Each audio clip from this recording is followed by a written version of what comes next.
ಸ್ವಾಮೀಜಿಯನ್ನ BJP ನಾಯಕರು ಭೇಟಿ ಮಾಡಿದ ವಿಚಾರಕ್ಕೆ ಸಂಬಂಧಪಟ್ಟಂತೆ ಡಿಕೆ ಶಿವಕುಮಾರ್ ವ್ಯಂಗ್ಯವಾಡಿದ್ರಲ್ಲ, ಇದಕ್ಕೆ ತಿರುಗೇಟು ಕೊಡೋ ಕೆಲಸವನ್ನ ಅಶೋಕ್ ಅವರು ಮಾಡಿದ್ದಾರೆ. ಏನೇನು ಪ್ರಸ್ತಾಪ ಮಾಡಿದ್ದಾರೆ ಅವರು ಅಂತ ಕೂಡ ನೋಡ್ತಾ ಹೋಗೋಣ.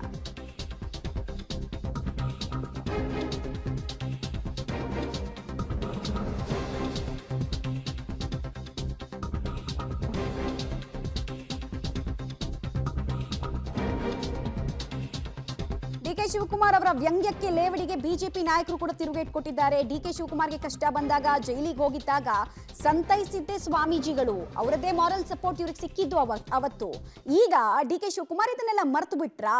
ಡಿಕೆ ವಿರುದ್ಧ ಬಿಜೆಪಿ ನಾಯಕರು ಈ ಪ್ರಶ್ನೆಯನ್ನ ಕೇಳ್ತಾ ಗರಂ ಆಗಿದ್ದಾರೆ. ಹಳೆಯದನ್ನ ಕೆದಕಿದ್ರೆ ಬಂಡವಾಳ ಬಯಲಾಗುತ್ತೆ ಅಂತ ಸಿಟಿ ರವಿ ಹೇಳಿದರು. ವಿಪಕ್ಷ ನಾಯಕ ಅಶೋಕ್ ಅವರಿದ್ದಾರೆ. ಈಗಾಗಲೇ ಅವರು ಮಠಕ್ಕೆ ಬಂದಿದ್ದಾರೆ, ಶ್ರೀಗಳ ಭೇಟಿ ಮಾಡ್ತಾ ಇದ್ದಾರೆ. ಈಗಾಗಲೇ ಎಚ್ ಡಿ ಕುಮಾರಸ್ವಾಮಿ ಕೂಡ ಬಂದಿದ್ದಾರೆ. ದೋಸ್ತಿ ನಾಯಕರೆಲ್ಲರೂ ಕೂಡ ಈಗ ಶ್ರೀಗಳ ಭೇಟಿಗೆ ಬರ್ತಿದ್ದಾರೆ. ಒಂದು ರೀತಿಯಲ್ಲಿ ರಾಜಕೀಯ ಲೆಕ್ಕಾಚಾರ ಭರ್ಜರಿಯಾಗಿ ನಡೀತಾ ಇದೆ. ಸರ್, ಯಾವ ರೀತಿ ರಾಜಕೀಯ ಲೆಕ್ಕಾಚಾರ ಅಂತ? ಇವತ್ತು ಆದಿಚುಂಚನಗಿರಿ ಮಠಕ್ಕೆ ನಿರ್ಮಾಣ ಸ್ವಾಮಿ ಭೇಟಿ ಆಶೀರ್ವಾದ ಪಡೆಯೋಕ್ಕೆ ನಾವೆಲ್ಲರೂ ಕೂಡ ಬಂದಿದ್ದೀರಿ.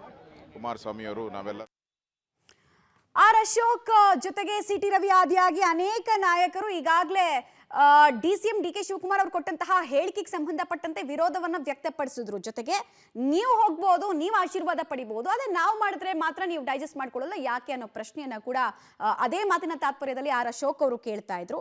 ಇನ್ನೊಂದು ಕಡೆಗೆ ಹಿಂದೆ ನಿಮಗೆ ಮಾರಲ್ ಸಪೋರ್ಟ್ ಕೊಡೋದಕ್ಕೆ ಆದಿಚುಂಚನಗಿರಿ ಶ್ರೀಗಳೇ ಬೇಕಾಗಿತ್ತು, ಈಗ ಮಾತ್ರ ಯಾಕೆ ಆಕ್ಷೇಪ ಅಂತ ಪ್ರಶ್ನೆ.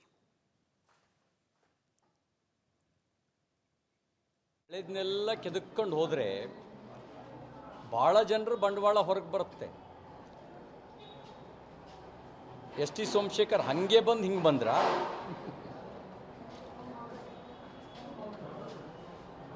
ಹೆಬ್ಬಾರರ ಬಗ್ಗೆ ಏನು ಹೇಳ್ತಾರೆ ಇವರು? ಭಾಳ ಜನ ಶಾಸಕರು ಖಾಸಗಿಯಾಗೂ ಹೇಳಿದ್ದಾರೆ, ಸಾರ್ವಜನಿಕವಾಗಿ ಹೇಳಿದ್ದಾರೆ, ನಮ್ಮನ್ನು ಯಾರು ಕಳಿಸಿದ್ರು, ಯಾಕೆ ಕಳಿಸಿದ್ರು ಅನ್ನೋ ಮಾತನ್ನು ಹೇಳ್ತಾರೆ.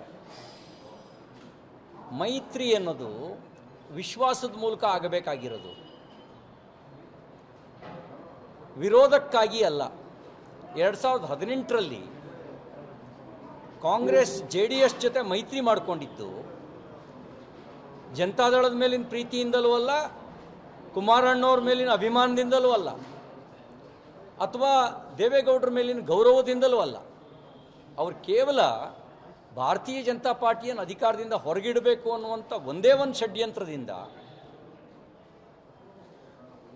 ಜನತಾದಳಕ್ಕೆ ಬೆಂಬಲ ಕೊಟ್ಟರು. ಕೊಟ್ಟುಗಳಿಗೆಯಿಂದ ನನ್ನನ್ನು ಕಾಲೆಳೆದ್ರು ಅಂತ ಮಾನ್ಯ ಮಾಜಿ ಮುಖ್ಯಮಂತ್ರಿ ಕುಮಾರಸ್ವಾಮಿ ಅವರೇ ಹೇಳಿದ್ದಾರೆ. ಮತ್ತು ಕುಮಾರಸ್ವಾಮಿ ಅವರೇ ಬೇಸತ್ತು, ಇನ್ನು ಇವ್ರನ್ನ ಯಾರನ್ನು ನೆಟ್ಟಗೆ ಮಾಡೋಕ್ಕಾಗಲ್ಲ, ಏನಾದ್ರು.